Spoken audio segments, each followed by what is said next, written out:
Yo, yo, yo. Hey, guys, welcome back to another awesome edition of the Best Practices Show. Do you get this question at your practice? Do you take my insurance? That question is such an important question to your practice. Whether you highly participate or you don't participate at all with insurances, your team has to know what to do with that question. And if they do, it can change your practice. Well, today, we have an amazing replay of a webinar that we did recently. It was actually our highest attended webinar, I think, of all time. And the title of it is Turn the Do You Take My Insurance question into a winning conversation with Ariel Juday and Christina Byrne. So I thought we'd put that on the podcast. This is the audio version. If you go down to the show notes, you can actually watch the video version with your team. I highly encourage you to do so. In here, we walk through all the details behind the question, how insurance really works in a dental office, and what to do when you get this question. So please listen to this. I hope you guys enjoy it, and we'll see you soon.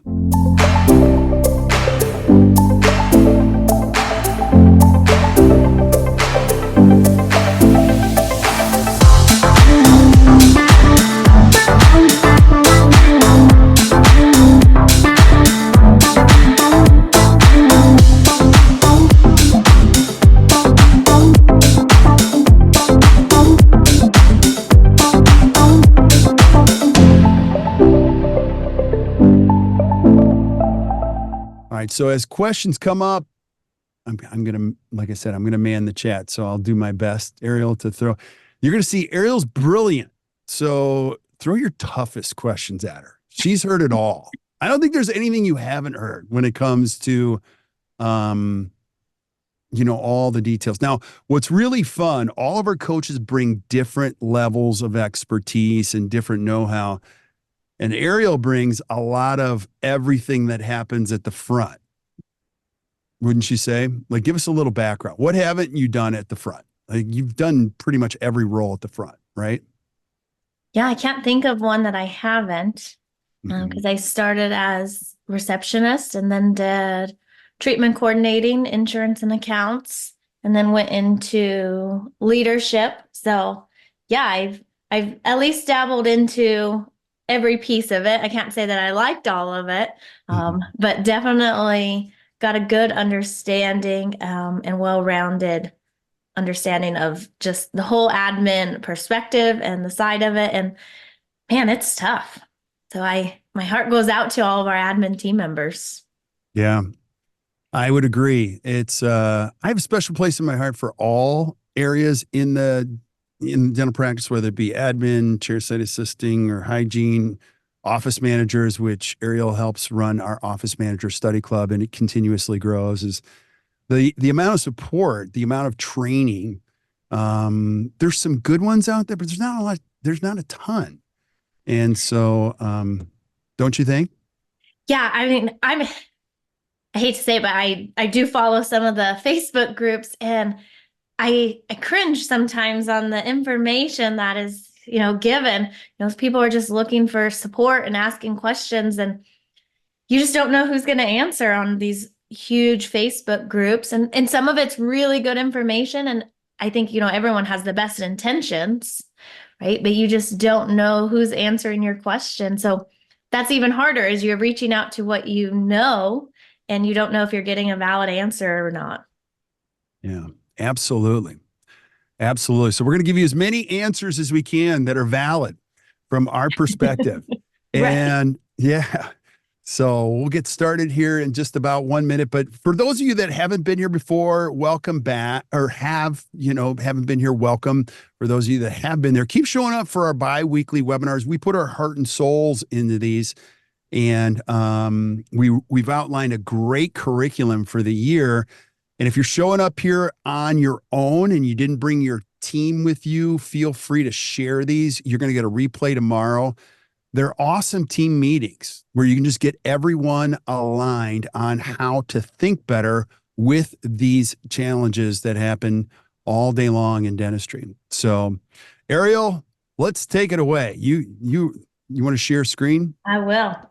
Okay. All right. We'll go ahead and get started. Awesome. Maybe.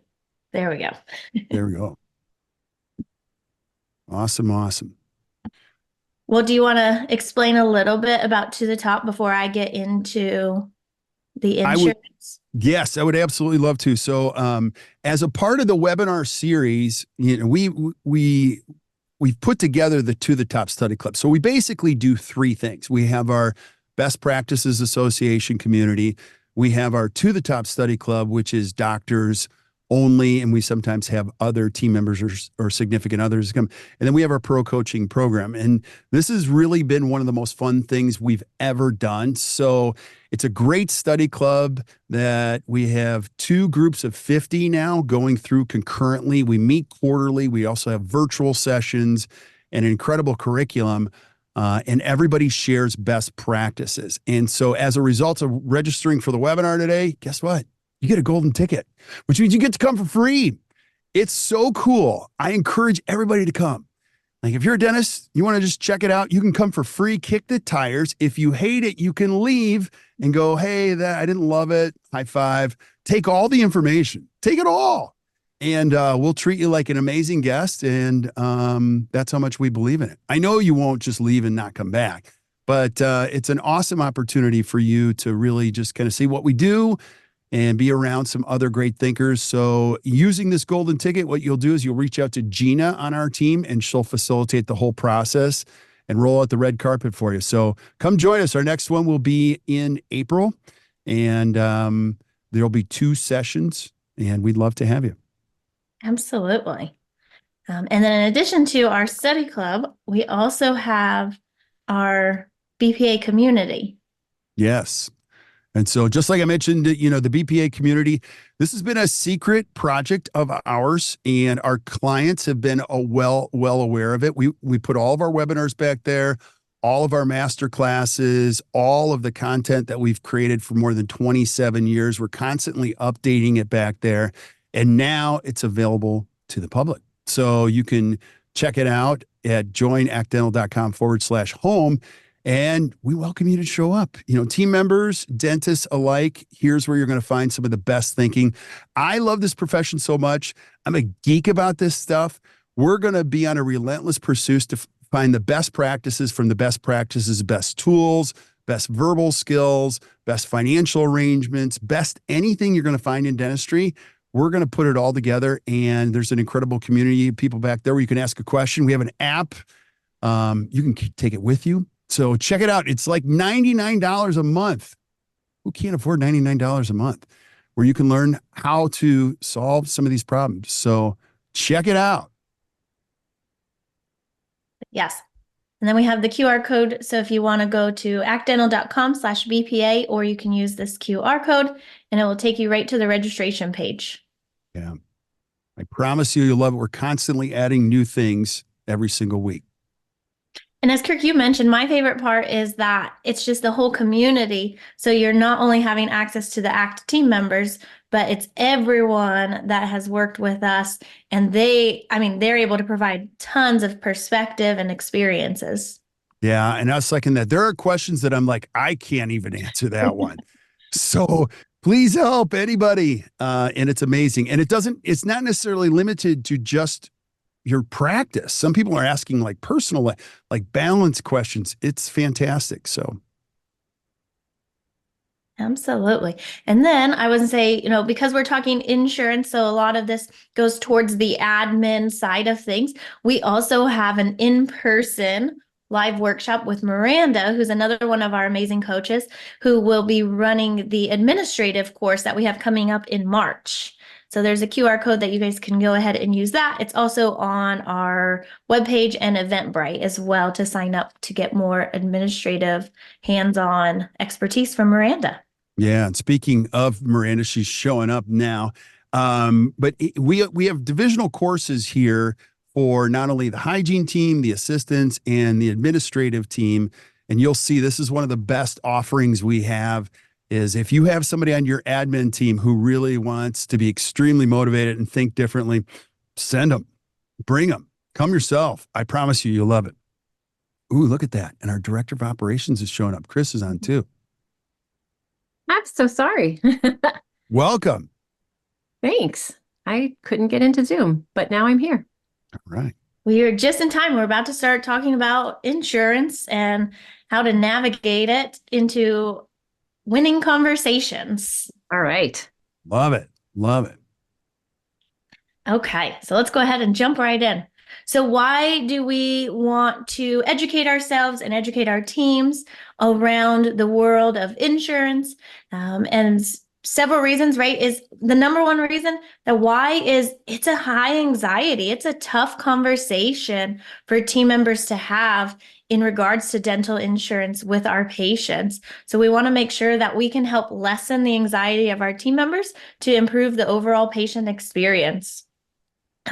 It's also important for us to navigate the narrative. So if our patients are only getting insurance information from the insurance companies, right, from their HR, from their friends, right, from the Facebook groups, you're not 100% sure what narrative they're being told and what perspective they're being told. And as we kind of mentioned earlier, it's sometimes not always valid information. Everyone has the best intentions, right? But we never know specifically that plan and that insurance. Sometimes those patients just don't get the correct information. Mm-hmm. There's a lot of nuances in the dental insurance world. So the better our team can understand it, the better we can communicate with our patients. So it's a lot of work for our team to understand. So you can only imagine for the patient's side of it and understanding the ins and outs of the insurance. And then last but not least is we want to build trusting relationships with our patients, because that's going to be the foundation of the patient lifetime and the patient loyalty to your office. And once they're loyal to your office, then hopefully they become an advocate, and then they start referring their friends and families to your practice. And the only way to do that is so that we can be as honest and as helpful around their dental benefits as possible. So I want to go through a little bit of the customer or patient engagement cycle with the dental office. So right first there becomes the awareness. So either the patient is experiencing pain or they have some sort of interest and they say, hey, I think I need to go ahead and schedule an appointment. I need to get into a dental office.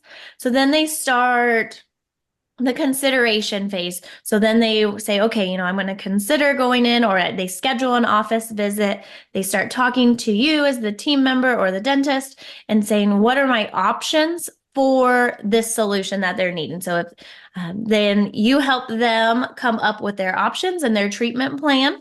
Then the patient makes a decision on that treatment, if they're going to move forward with it or not, which then leads to the support that we're able to provide that treatment for them.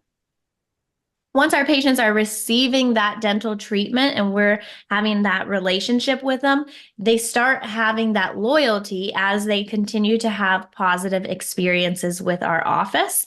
And then, as we said, hopefully that turns into advocacy where they're referring their friends and family to you. One of the main points of this is the loyalty and the patients having to have a positive outcome and a positive experience. And as we all know, if we fumble the insurance conversation, the positive outcome instantly dwindles. You could have done an amazing job clinically, and then if we fumble that insurance and make the patients, feel like we weren't helping them enough, or that we just weren't able to educate them, that unfortunately that experience then decreases. So we want to make sure our teams are educated in the insurance process to improve and increase that positive experience. So the first step is knowing some of the basics of the dental insurance, and this is just a short list, right? Not, it's not a comprehensive list, but these are some of the major terms that it's really important to know. What's the difference between a participating provider and a non-participating provider? So participating provider is someone who is contracted with an insurance and they are willing to take an agreed upon fee schedule and willing to follow any plan restrictions or plan guidelines that insurance company has set. Non-participating provider is still able to bill that insurance and still able to work with the patient. They just do not agree to all of the terms that the insurance plan has set. And they are able to bill their full office fee instead of an agreed upon fee schedule between the insurance company. So covered services, non-covered services, these are really important for you to know.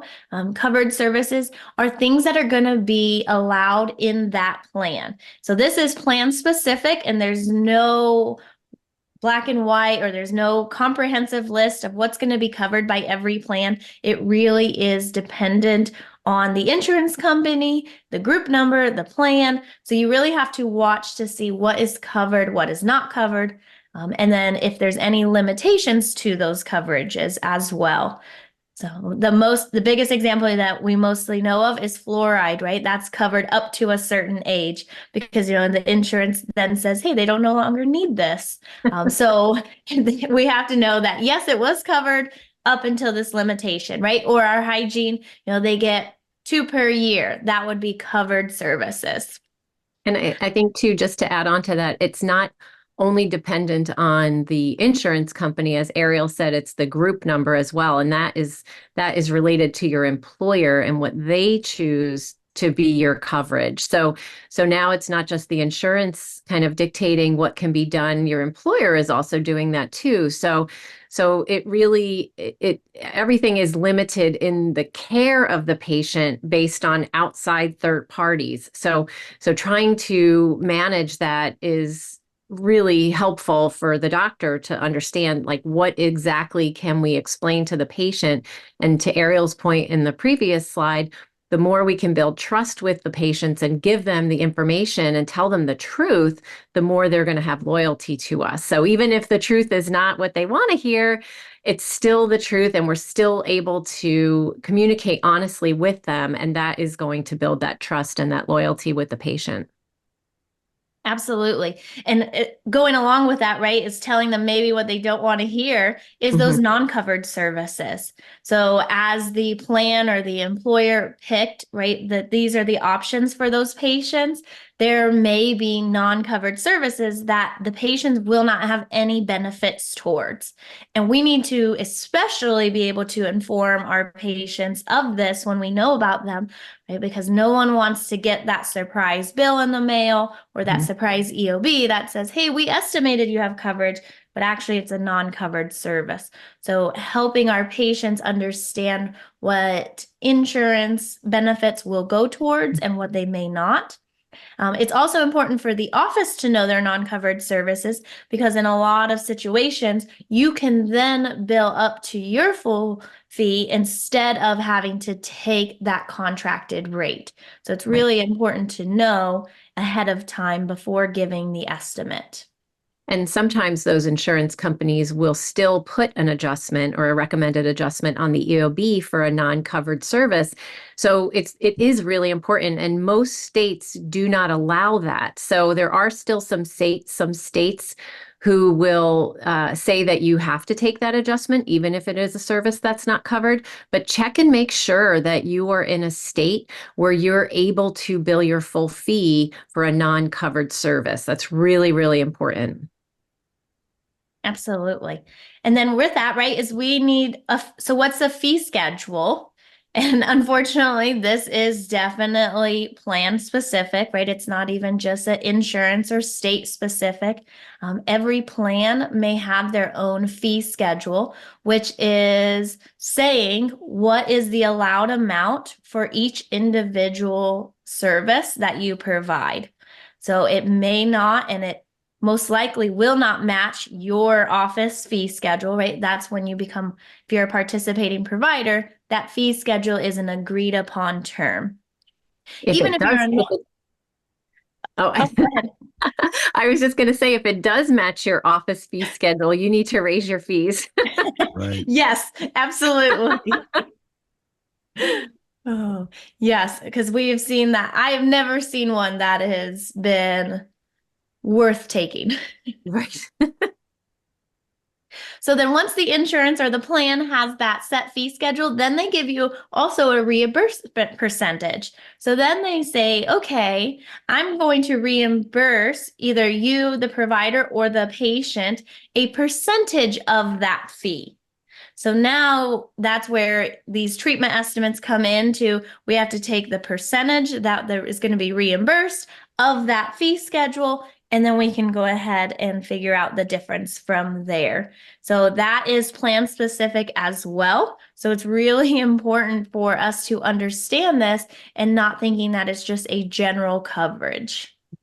And this is where communication with the patient is really important too, because they get their packet from their employer and it says they have 100% coverage for preventive services and 80% for restorative and 50 for major, usually, right? So they're not thinking that it's of the allowable. So we have to be able to communicate that with the patient and make sure that they are aware of that. When they come in with those estimates. And then EOB, right? Explanation of benefits. So this is when we submit a claim, and then when the EOB comes back, it is hopefully attached with a check, but it's going to show what was covered, what was that fee schedule, what was the percentage, what is the patient's portion, and what was the adjustment. So it's going to tell you everything you need to know. And one thing on there is make sure you're looking at these EOBs, because it's also going to tell you what fee schedule is being paid upon. So if you are participating or non-participating with specific insurances, it's still important to watch that, because sometimes you'll see, okay, now it's being billed under a different fee schedule. So you want to make sure that we're double checking and we're auditing those EOBs to make sure that everything's being entered correctly and that you know really what's going on with your insurance billing. And then last but not least is a pre-authorization. So this is something that you would send to the insurance saying, we want to go ahead and do these services for the patient. Would they be covered? And in dental, a lot of the time they'll send it, right? And then they'll give you an estimate of what the coverage would be and an estimate of the patient benefits. So these would be extremely important to have good verbal skills around, because what we have seen is that even though you send a pre-authorization into insurance, it still will have that saying that this is not a guarantee of benefits and this is not a guarantee of payment. It's just at that time. So it's a general, yes, in this plan, it would be covered. This is what it would be covered at, but it's not necessarily patient specific all of the time. So just be careful to have good verbal skills, that if your patients are wanting you to send this, that you make sure to inform them that we're happy to send it. I do want to let you know it's not a guarantee of benefits and it's not always 100% accurate.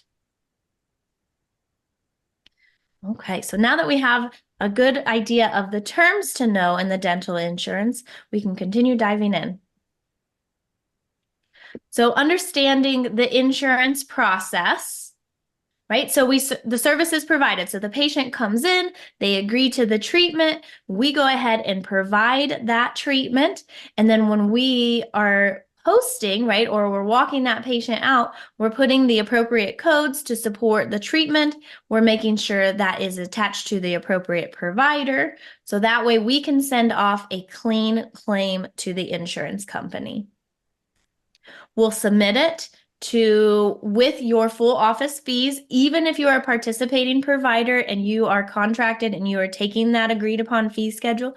Please submit the full office fee for those procedures so that insurance knows the true value, and it will help increase, hopefully over time, the reimbursement rates. It also will potentially allow you to collect more in the future if your fee schedule is not up to date. So we go ahead and submit our claim. Insurance then processes that. And then hopefully you get a payment, you will and get the EOB, right? And this is going to tell you if it was reviewed or if it was approved or denied. And then if it was denied, definitely check what that denial reason was. And this is where we want to audit those EOBs. Sometimes, right, that's when it comes back as it was a non-covered service. Sometimes we can see, if it was a frequency limitation or if they needed additional information. So some of the time you're able to resubmit or send in an appeal or ask for a peer-to-peer review. So that way we can try and get payment. But the only way you're going to know how to do that is if you're reading and auditing those EOBs. Mm-hmm. And then last but not least, we're going to enter that payment according to the EOB into your practice management software. You're going to allocate the payment to the correct procedures. And then if there's any write-offs or adjustments that you need to take according to the EOB, then you'll go ahead and enter that in. And then the claim is considered closed. So that's the whole insurance process in a very simple way to understand it. I wish it always went that way. Yes.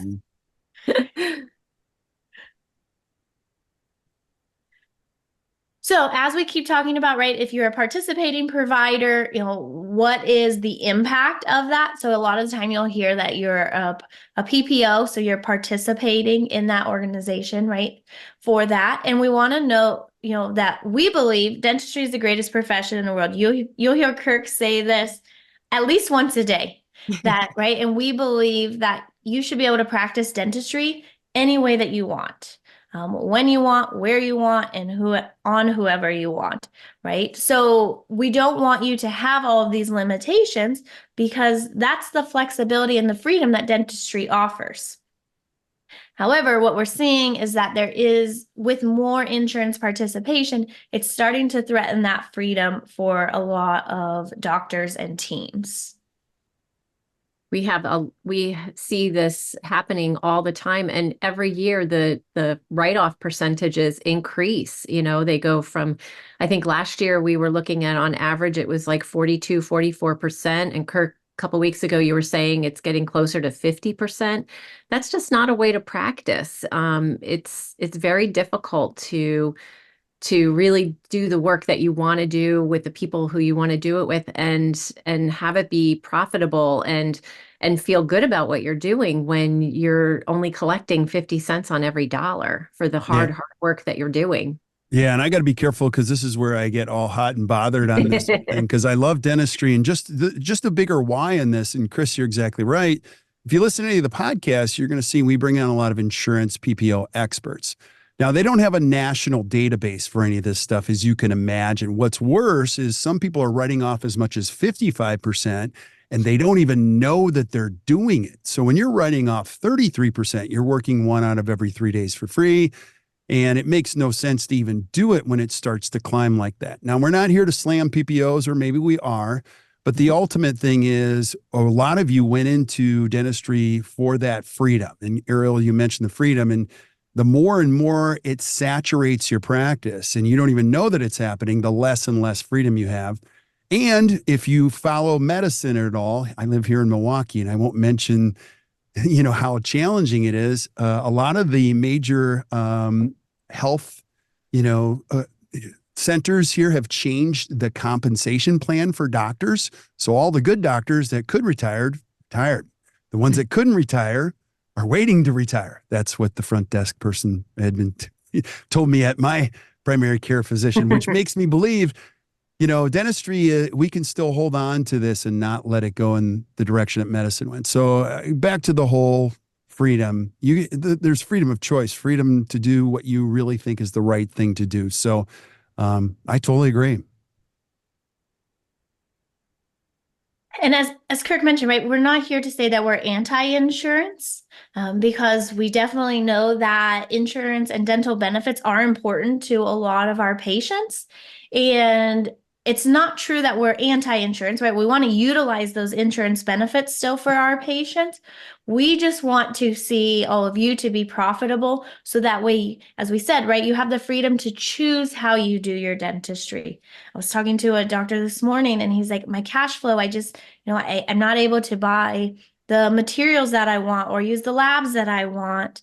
And so we talked about, auditing and seeing which insurances are serving, because he does have some insurances that are serving him and reimbursing at a good rate, that there's no reason that he wants to part ways. And then there's others that are making him make those tough decisions.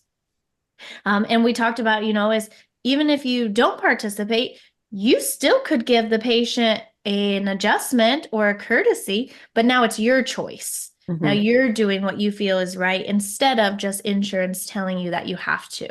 Yeah. And Dr. Baird Straub, who is now our CEO, and he said it best. We can really go down a rabbit hole about PPO versus not. It's really what percentage of your patients are paying your full fee. How much of your full fee are you actually collecting during the course of the day? That tells you how involved and how much freedom you really do have. So we have to be careful. We're not anti-insurance. If anything, you're going to be insurance friendly, but you still have to know your numbers and be profitable on your side of things.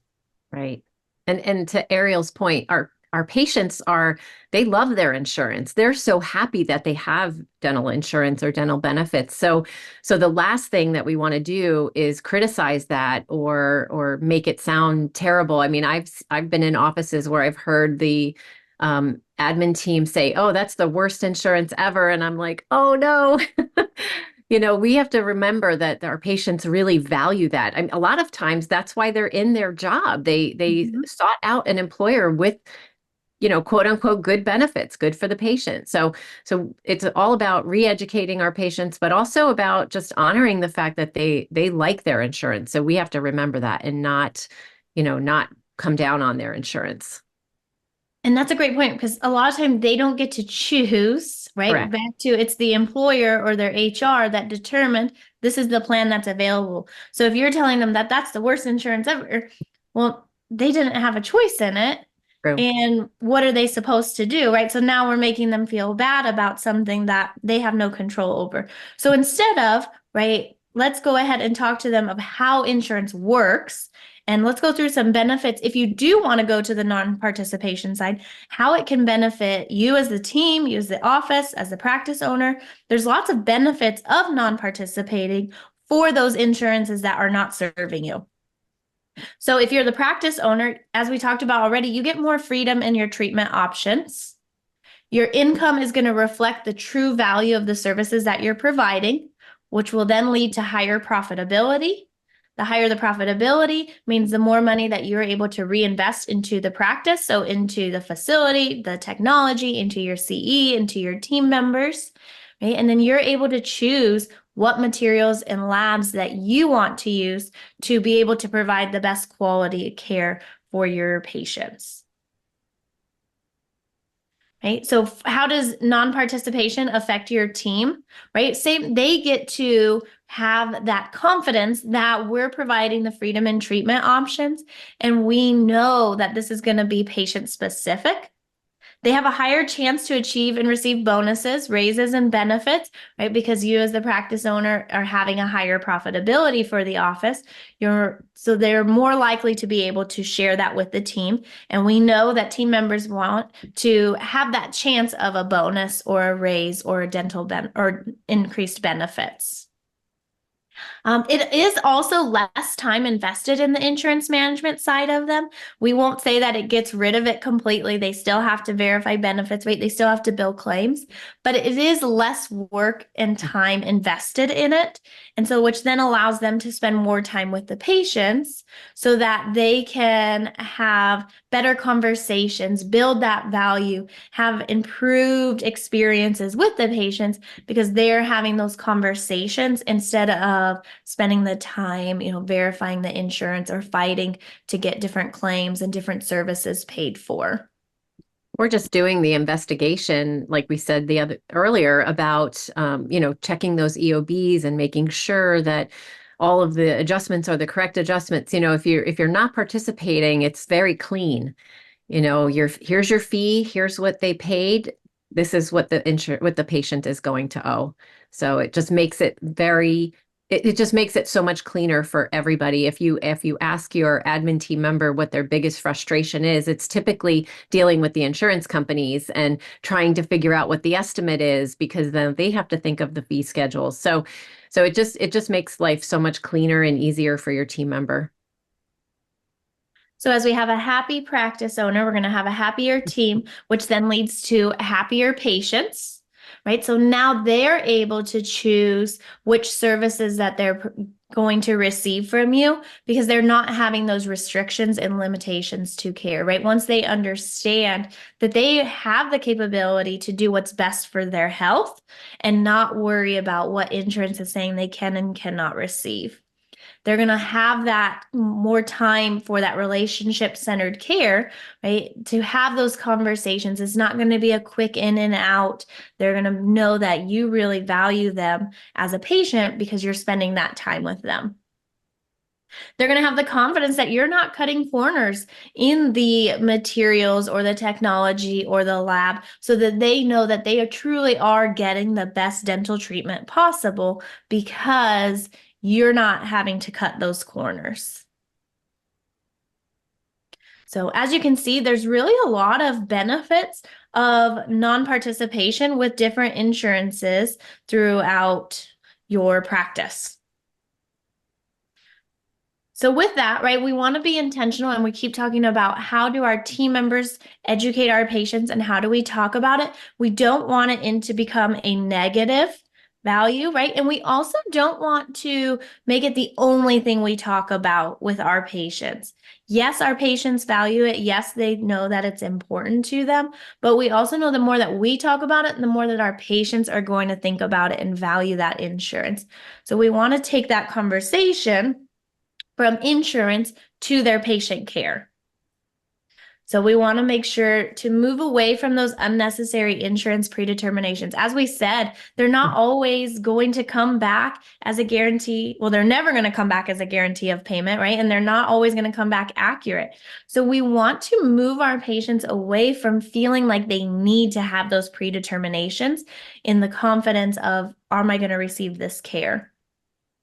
And we want to recommend our appointments and our treatment based on their need and not the insurance frequencies, right? Moving away from insurance conversations to patient service and patient care. Yes, we want to still help our patients understand the limitations of their plan, right? So that they know that insurance, their dental benefits are not going to help with this. However, they've already discussed the value and the importance and why they need this care. They're just now talking about the limitation as far as getting that dental benefit, and hopefully will not talk them out of receiving that care. So with that, right, keeping it in a very positive, we want to give you some tips on how to talk dental insurance so that way you can have your confidence.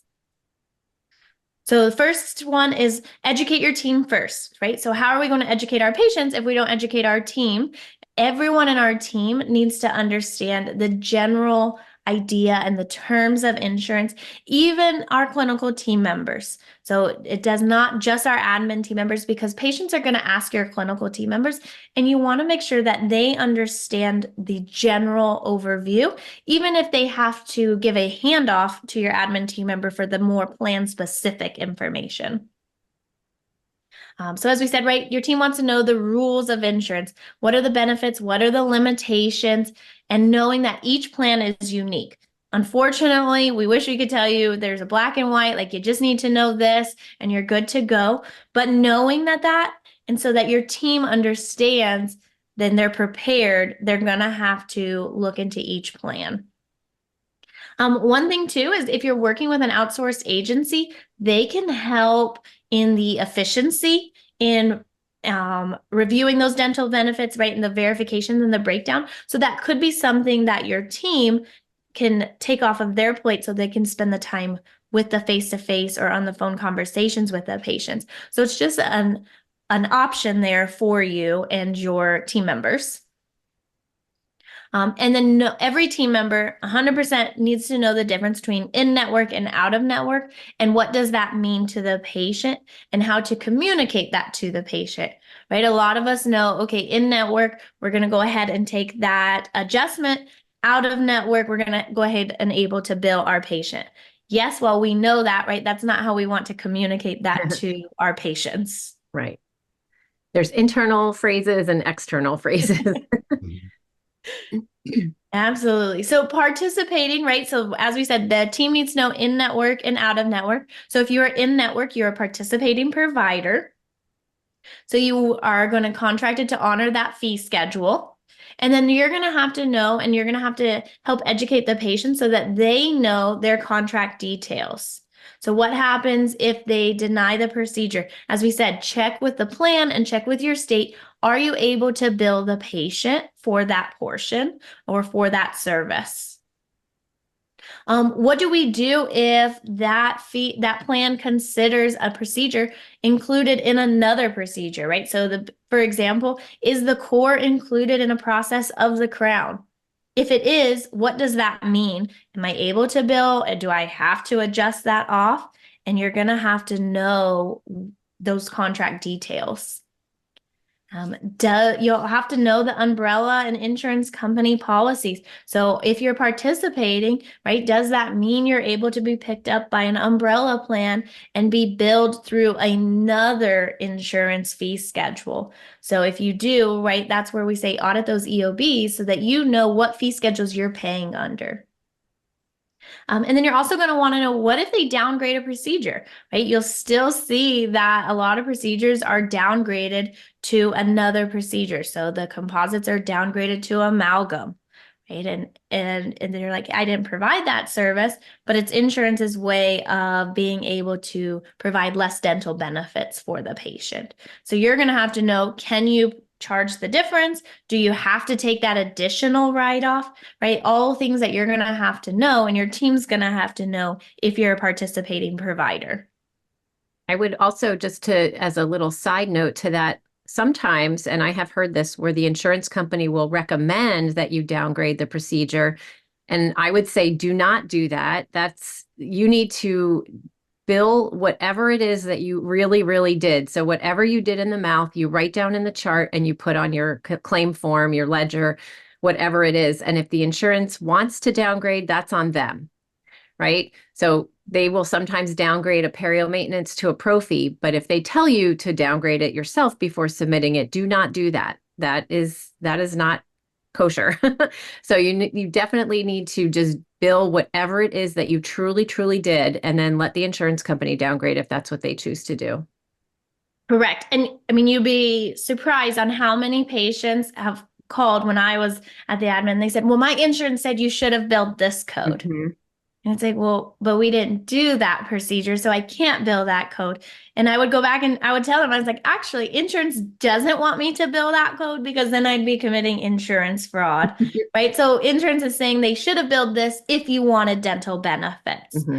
But as Chris said, right, you have to bill out what you actually did, because once it's in that chart, that is a medical record, and you want to make sure that you're not falsifying those. Mm-hmm. Yeah. So there's a question in the chat. So if the insurance downgrades, then can we collect the difference? I'm not clear on that. That is plan specific, and state specific. So I would say typically you can, however, you're going to really have to check if you're able to with your plan and the state. So we had several, because it's been a long time for me practicing, and we would have that listed in the estimate. So if we were doing a composite and we knew the insurance was going to downgrade to the amalgam fees, we were able to, now I'm in Illinois, we were able to bill the difference to the patient up to a certain amount. So they would still have a certain amount that we could bill to, but we were able to get that difference from the patient. And yes, and I'd say if you're participating, and typically, and when I was doing it, it was the difference between what they paid for the downgraded up to the allowed fee of those. So you can't always go all the way up to your fee, but you could go Correct. up to that fee schedule. Most of the time, yes. But I would say double check with your state to make sure that you're allowed to. Mhm. Perfect. Thanks, Kirk. Yeah, my pleasure. Okay, so now if you're a non-participating provider, right now you're considered out of network. So you do not have to honor the insurance's plan's fee schedule. You have not signed the contract with them. So you have freedom from those details, from those limitations. And then you can also, if you choose so, elect to have the reimbursements sent directly to the patient. So a couple of different ways, right, of being out of network. You can be where you receive the payments, or if you want the collect 100% at time of service and then have the check sent to the patient, that's up to you. You're able to do that, whatever works best for your team and your office. So some of the pros of being a non-participating provider is you present your full office fee. Many non-participating providers still present estimates just to allow for, patients to have an idea of what coverage is going to be, but it's much easier because you don't have to worry about what is the fee schedule, what is this, right? You can say, hey, this is what we're estimating coverage to be. You'll still file on the patient's behalf. So that way you're still insurance friendly. You still will submit it electronically for the patient, so they don't have to worry about that. You don't need any predeterminations because once again, you're not limited to the insurance contract. And then if you do select to have reimbursement sent to the patients, it is typically much faster than when you receive the payment, sometimes by several weeks. Mhm. And also be aware too, if you're not participating with certain plans, they may not allow you to accept assignment. So be aware if it's only the patient who can receive the assignment of benefits, then you will need to collect that up front. If that's what your system is. So just be aware of that, because the patient could get a check in the mail and they haven't paid you and they don't know, and they go out and spend it, and and now you're waiting to collect it from the patient. So just be aware of that there are some plans that do not allow the doctor, if you're not participating, to accept that assignment. Correct, right? And so that is a potential con, right? If the patients are paying you in full, they potentially will have to wait for the reimbursement. So typically it's only a con right in the beginning as you're making this transition, and it's just new behaviors for the patients. But at first, that is something that you're going to have to overcome as a team. And you'll have to go over those verbiage, right? Of patients will say, well, I'll just come and pay you when I receive my check. Right. So you'll have to make sure that your team is very comfortable at saying, actually our policy is that we're going to collect at time of service, and then you're free to do whatever you want with that check. So you also have to make sure that your team's verbiage is very strong. While being empathetic, they have to really understand and have the confidence to work with those patients, because as we all know, patients can be very strong in their opinions of when they're not going to pay. So we want to make sure that we're even stronger, that we understand our policies, we understand the ins and outs of being a non-participating provider. Yeah. And can I just add, Denise said in the chat, if a procedure is not covered by the plan, we don't bill it to the insurance because it's not covered. Sometimes that fee is higher than our UCR, but now the patient is responsible for the full amount. Can you comment on that? I would say it is recommended that you bill everything to the insurance, whether it's covered or not covered. Especially if you're contracted. There are some stipulations in your contract that you have to bill everything, because they want to see and they want to be able to say you still have to take an adjustment, especially if you're in one of those states that does not have a non-covered procedure clause.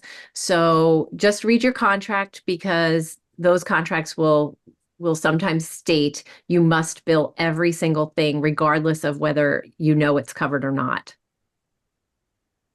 Thank you.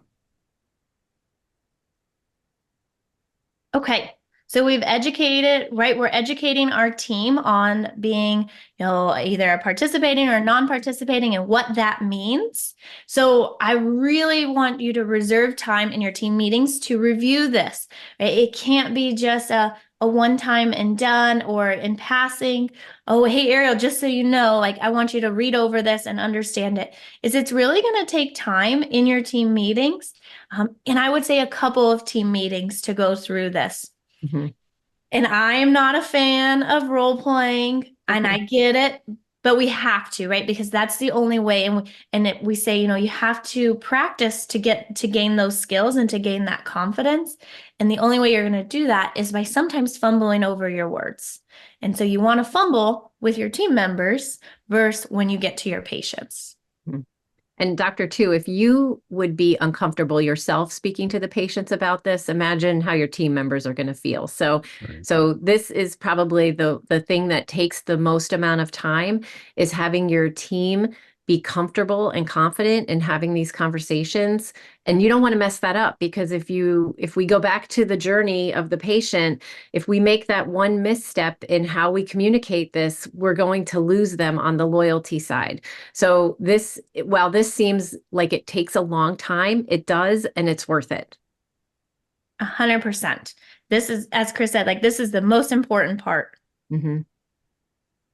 So we also want to remove insurance from our vocabulary. I know sometimes we say it, right? But we want to really get into dental benefits, because we all know there's a difference between medical insurance and dental insurance, and patients are much more familiar with what it means to be medical. And we all know that dental does not work the same. So if we start saying dental benefits, it really just triggers in our patient's mind that it is different.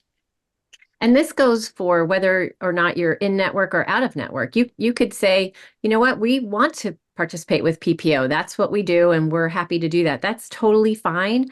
And we still want to put these things in place. You still want to communicate openly and honestly with the patients about what that means, because that patient may switch insurances, and now it might be something you're not participating with, or maybe they're not going to have any insurance in the future. So these are really good skills to put into place for any practice, whether you participate or not.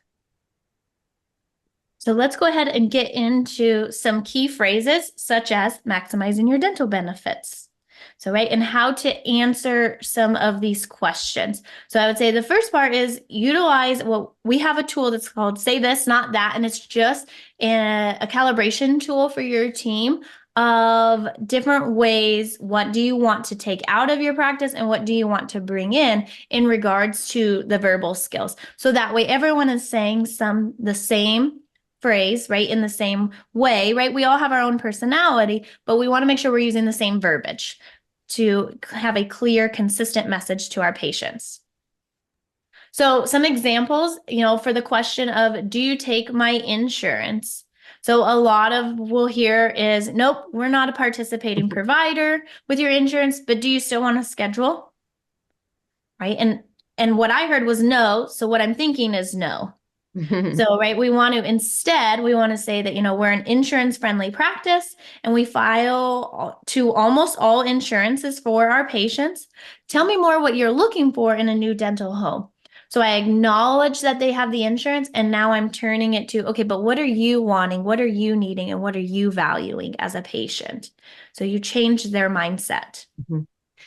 I heard a good quote about a year ago, and they said, "We will work with any insurance who will work with us." And I thought that was really, really great. So, just think about that. So sometimes insurances they're not as friendly as we want to be, but we are going to do our best to work with every single insurance company that wants to work with us. Yeah. And along those same lines, some of the people that we coach, they'll say, we are an unrestricted provider.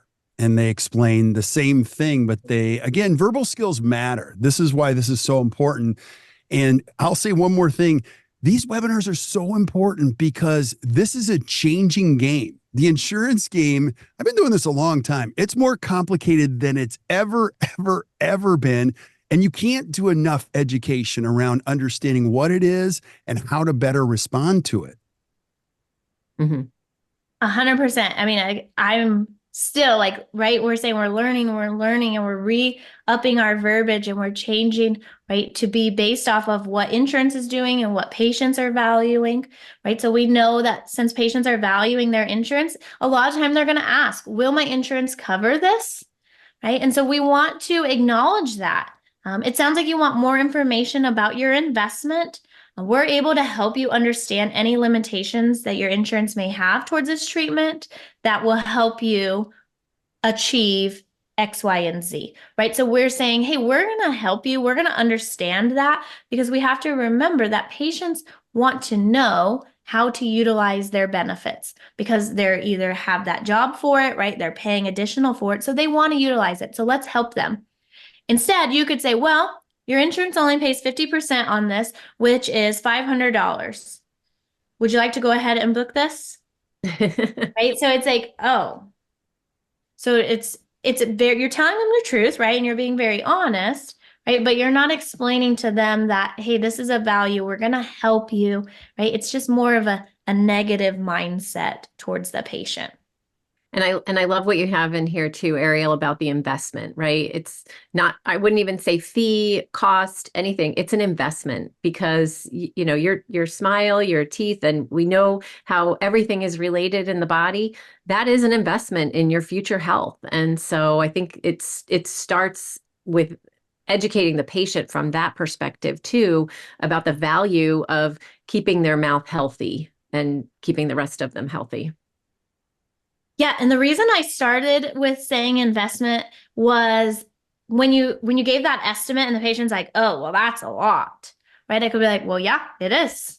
Right? Or I can say, "Yes, I understand it is an investment." Mm-hmm. And now I'm acknowledging that to them it is more than what they were thinking, but when it's saying it's not a cost. Right. And that's how I started saying it. It's just because patients were coming back at me and I'm like, okay, how do I help this? Right. And as we're saying, right, language matters. Mm-hmm. Okay, so we get oh, my hygienist said I should come back in 3 months instead of 6, but will my insurance pay for this?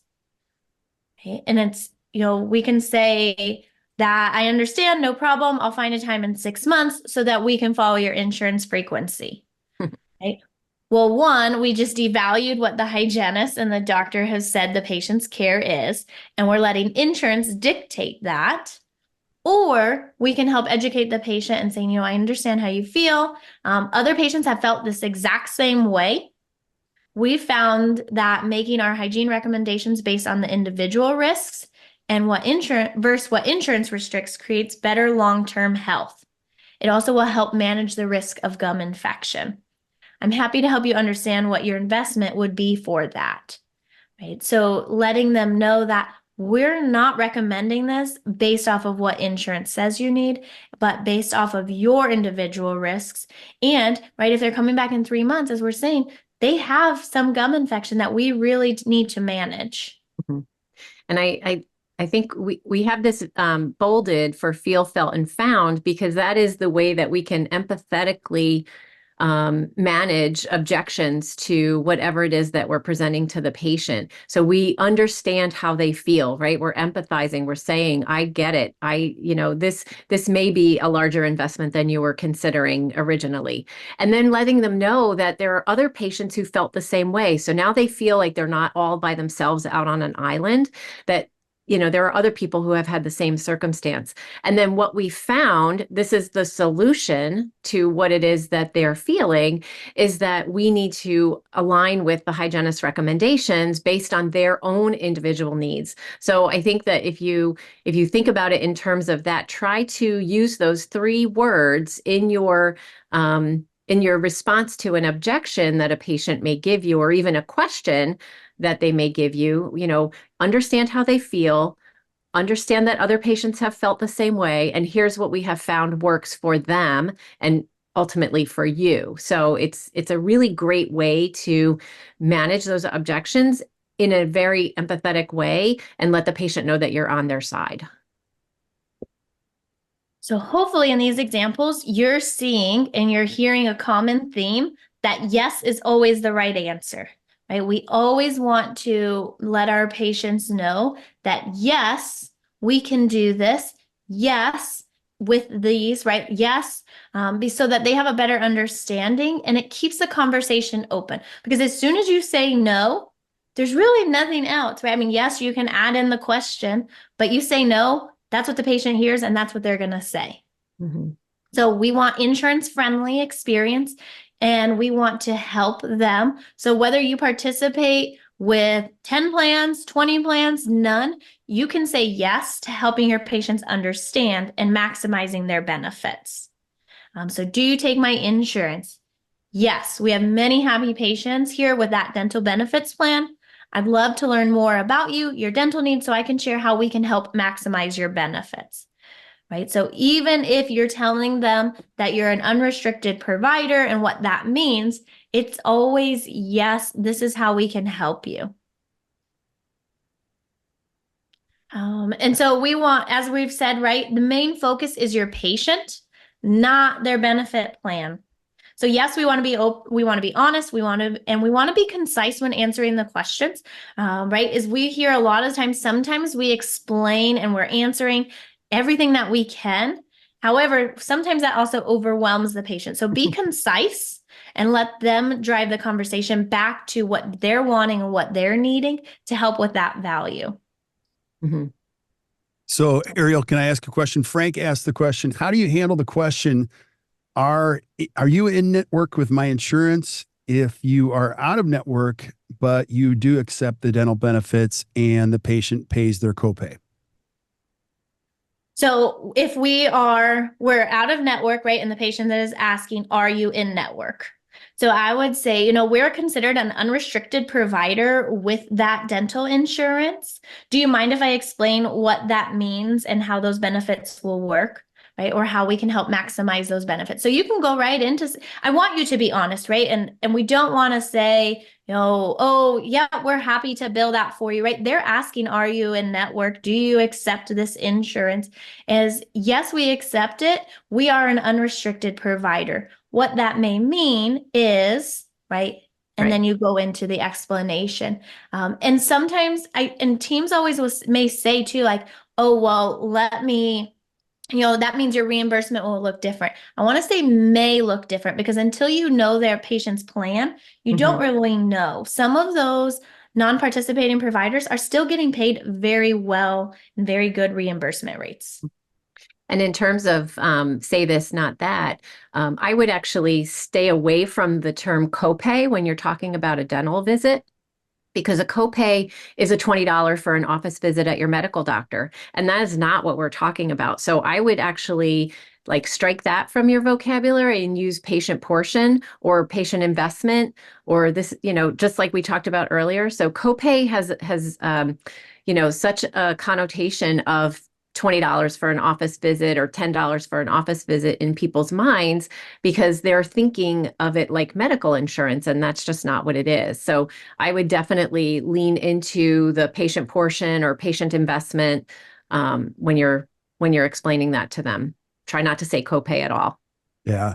Getting so many comments. This is an excellent presentation. People have questions. Another question that just came up in the feed is, how do you respond when a patient asks, which insurances do you take? We will work with any insurance company who will work with us. Yeah. Right. And because they're probably asking like, oh, because if it's open enrollment time or, they're wanting to go ahead and maxify that, but you can, and I don't know your practice, right? And you may, and maybe you do take, and you're a participating provider now, but I would hate to tell the patient that, and then 6 months later you change your mind and then you go out. Right now you've just hurt that trust, even though you were very honest. Right. And I would say, are you considering one? Right. Like try to dive deeper into what they're really asking you. Yeah. And then one more question Melissa asked, what's the verbiage of the last point, number 3? Was like the last point on number 3. Oh, maybe just on the. Oh, and number 3, do you take, oh, okay, there we go. Oh, yes. Do you take my insurance? Yes, we have many happy patients here with that dental benefits plan. I'd love to learn more about you and your dental needs so I can share how we can help maximize your benefits. Yeah. And that is really important too. Again, going back to the whole like herd mentality, like there are many, many patients with that same plan. We can share with you how they prefer to use it and how they utilize it in our office and things like that. So I think that's a really helpful sentence to use with patients when they're asking that question. So if you are moving towards to becoming unrestricted or non-participating, right, you're going to get the question, so you aren't taking my insurance anymore. Just be honest. We've changed our relationship with this insurance company so that we're less restricted by their terms, right? And then let them know what that means. So this means we can better work with our patients to make decisions about their care that best supports their oral health goals. Would it be okay if I share how this may change or affect your visits? Right. And sometimes it doesn't affect it, but I want to let them know that, yes, we've changed our relationship with it. And a lot of times I'll just have teams tell them we do not want to sacrifice the quality of care that we provide for our patients. And we were unable to do that while still being a participating provider. And we can even, if the patient needs more information, right, you can see that they're still asking, we can let them know that the doctors have thought really long and hard about making it and just felt like it wasn't fair to the patients. We're still working with this insurance. We'll still be able to advocate in submitting everything you need and to help you receive as much reimbursement as possible. And it just may look different, right? As we said, if the reimbursement is going back to the patient, that's something they're going to need to know. But if you're still receiving it, you can let them know, we're still submitting on your behalf. You'll still be paying your patient portion or your investment at the time of service, and then we'll receive the check from insurance and handle it from there, right? And if you ask them, is it okay how I share this may affect you, right? Then you're opening up, they're allowing you to have that conversation with them.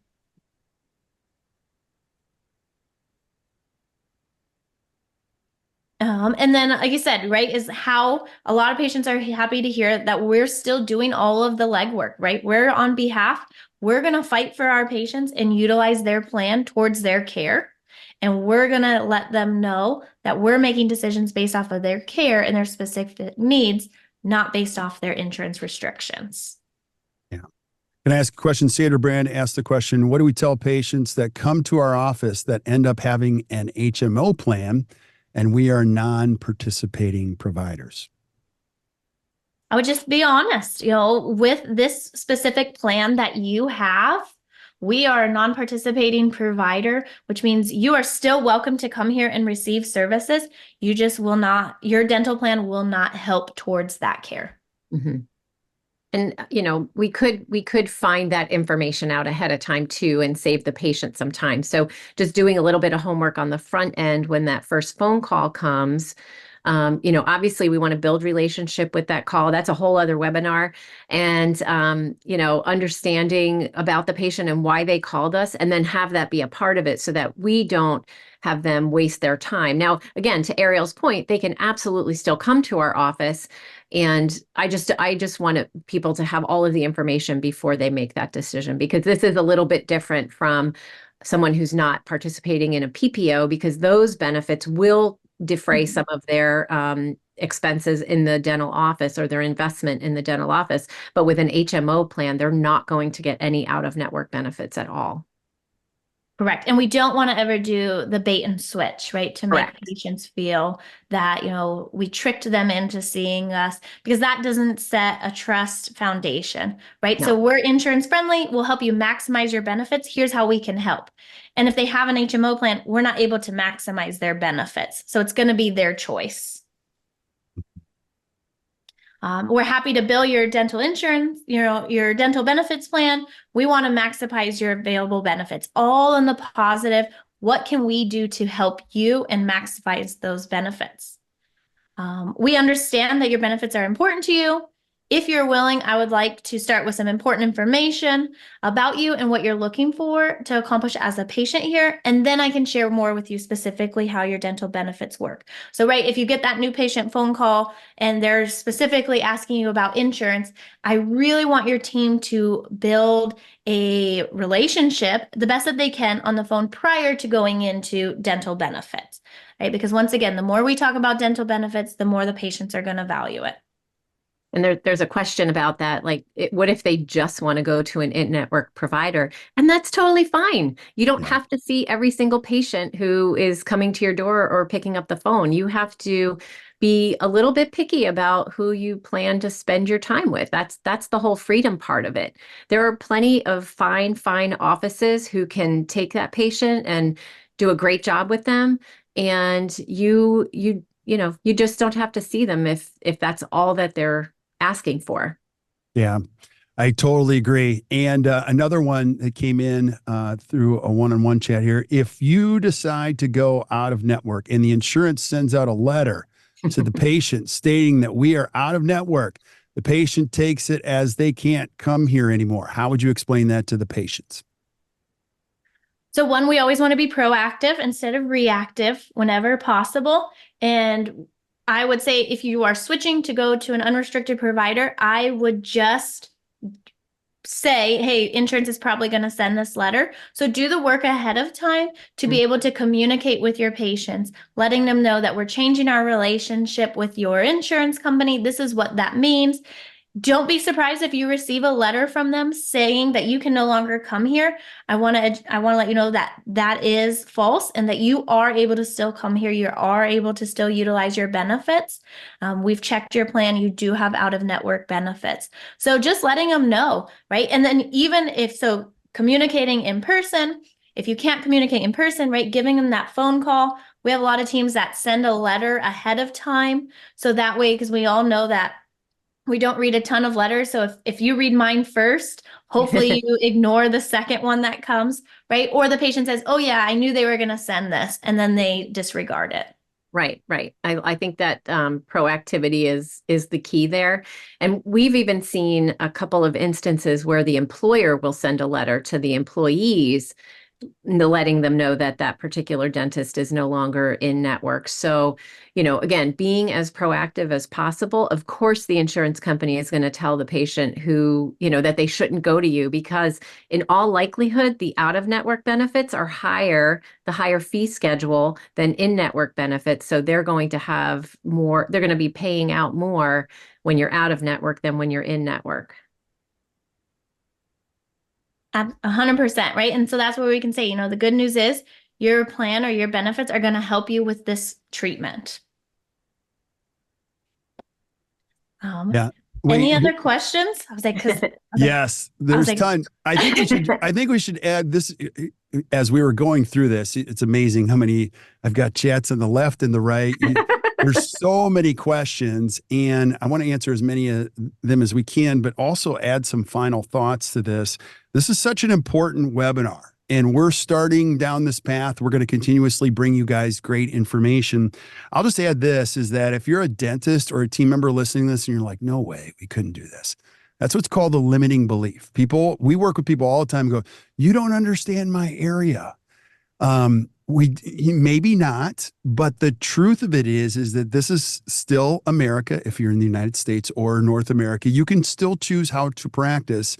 And I think the ultimate thing is you have to decide if what you do is valuable for people. You just have to. You're watching a webinar on a Thursday. That means you care. And I would say this, the money spent on dentistry is one of the best investments a human being can make. Now, I believe that. My question is, does your team believe that? And once you start to believe that, you can say, we're going to start charging what we're worth, and we're going to start taking care of people that value what we do. And our team is going to be the best trained on the planet.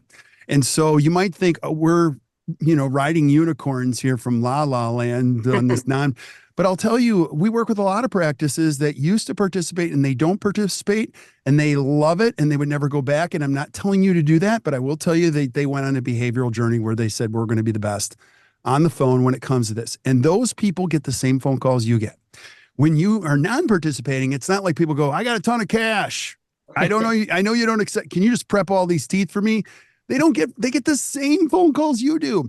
The difference is their admin team members are exceptionally trained. So while this might sound like quite the effort to learn all of this, it's worth every minute to learn how to navigate this, understand why people are asking these questions.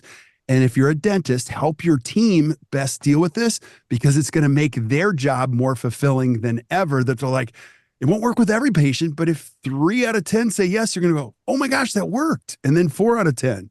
And then you'll start to change the entire patient base over time. So any thoughts you guys have? And I'll try to answer all these questions that are coming in like crazy. Holy moly. I think from admin perspective too, we often use the open-ended questions from the clinical aspect, but as an admin team member, that's a great opportunity for you to learn more about the patient and why they're asking the question and what it is that they hope to gain. So don't think that open-ended questions are just for clinical conversations. They can be for the administrative conversations as well. So try not to close those conversations off with yes and no responses, and just let the patient talk and listen to them and find out where they're coming from. The more you learn about them, the more you're going to help them to be motivated by the treatment you can provide and not by what's part of their network. Yeah. Ariel, do you have any final thoughts? And then we'll just stick around as long as you guys can to answer questions. No, I mean, I think, as Chris was saying, is use those open-ended questions and don't assume you know what the patient is asking, because a lot of time they ask, are you taking new patients? Do you accept my insurance? Because they don't know what else to ask to start the conversation. So it's just kind of that opening for them, because they haven't been educated on, well, you need to call and ask this, right? They don't know. So don't assume, and use those questions to see more of what they're wanting from you before you just get into a solution. Mm-hmm. Yeah. Sarah asked the question, if a patient's portion is too high with insurance we're in network with compared to scheduling without insurance, how do we help the patient? Can you repeat that, Kirk? If a patient's portion is too high with the insurance we're in network with compared to without insurance, how can we help the patient?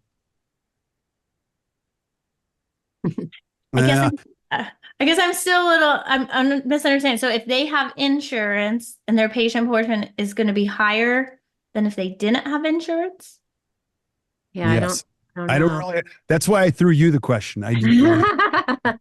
I mean, as Ariel said earlier, part of the freedom that you have is that you can provide patients with any courtesy you want. You just have to let the insurance company know. If you're in network, again, we mentioned earlier, you do have to bill every single thing to the insurance company, including when you provide a courtesy to that patient. So you can still do that. Or if that's the case, if that's like a rule, maybe consider dropping that insurance if the out-of-network benefits are higher. Right. Yeah. And here's a comment from Denise. We are going out of network with Delta Dental, and I'm taking the time to go through each patient plan so that they know the difference between in-network and out-of-network. I have also have Delta through my husband's insurance, and so I'm waiting on to see the letter that we'll be receiving from the insurance. And I'll just tell you, we have many of them. I call them smear letters. They are terrible. And they have the ability to send them and just make you sound like a terrible office. And that's why you have to be proactive, to what Ariel and Chris said. And really in the future, it's all going to be about trust. And so the better that you can communicate, that's why I'm going to say to military, verbal skills matter. Train your team, invest in your team. Like, how do we say this better? How do we listen better? Because with that, you will gain trust. Mm-hmm. Our clients, Ariel, you can speak to this too, are the ones who do drop all of their insurance. They do not lose all of their patients. And in fact, sometimes they do it because they're so over capacity, and they are still over capacity after they drop. They did it the right way. And it takes a long time. As we said, you can't just make this decision and send your letter off to Delta and hope that your team is going to be ready in 30 days. You really need to plan this out and be very, very strategic about it if that's your goal. If it's not your goal and you want to stay in network, that's totally fine. But use the verbal skills that we talked about. Do those skills trainings with your team to just understand and communicate about what insurance is and isn't with the patients. Yeah. And I got a private message here too.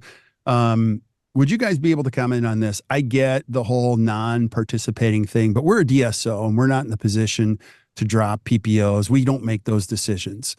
Give us some perspective on that. And I'll add mine, which is it's the whole serenity prayer. There are things we can control and there are things that we can't. And I'm going to embrace the things that we can control as much as we can and get as good as we can on those. And in that, find some meaning. What would you guys say? I would say still use, right, the tips and the tricks of what can we do and how, even if you're participating and you're never going to be a non-participating provider, you still have to know the dental insurance benefits. You still have to know how to communicate with the patients and understanding how to have those conversations, right? You'll still have non-covered services. You'll still have covered services and limitations. So really, I think you can use all of that information on educating the patient, and still you don't have to focus on the insurance, right? Utilize the dental benefits, because even if they're in network and they are going to take a contract write-off, that's okay. Right? But there's still going to be limitations that the patient can still receive additional services. So we don't want to continue to say, oh, well, you only get 2 cleanings per year, right? If they're perio maintenance, just say, this is what your plan is going to help contribute towards. And this is the care that our doctor or our hygienist has diagnosed for you. Yeah. So many other questions still coming in. I just want to thank you guys. Great job, Ariel. Great job, Chris. Just so well done. And there will be a copy of the webinar. If you registered for it, you'll get it tomorrow. If you're listening to this on any other version, whether it be the podcast or anything, you can see it down in the notes, or you can just email our team members. Gina, Gina, is probably the best one to speak to about this. We're going to keep bringing this stuff so it's at your fingertips and you can help your team navigate through this stuff. So please let us know other topics we should cover and we'll bring it. So thank you both so much. That was awesome. What's our next webinar, Kirk? Yeah, the next webinar. Yeah. So Ariel's. It is the Leadership Blueprint, Elevating Your Dental Practice Culture with Miranda and Adriana. See, and that's going to be on February 29th. Do not miss that one. That'll be amazing. Yeah.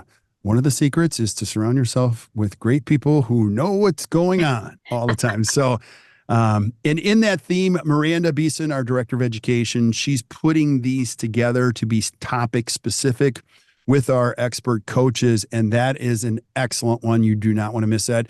Our webinars are on Thursdays, and we encourage you to register for them, have team members register for them. If you don't get there live, which we're going to encourage you to do, you'll get the replay. And at the end of the day, we just want to help you create a better practice and a better life. Sign up for the BPA. I promise you, you're going to absolutely love it. It's a great membership where you can continue. The conversation continues back in the BPA where you can ask questions and we'll help you every step of the way. If you're a dentist and you haven't come to the top study club, what are you thinking? Just come.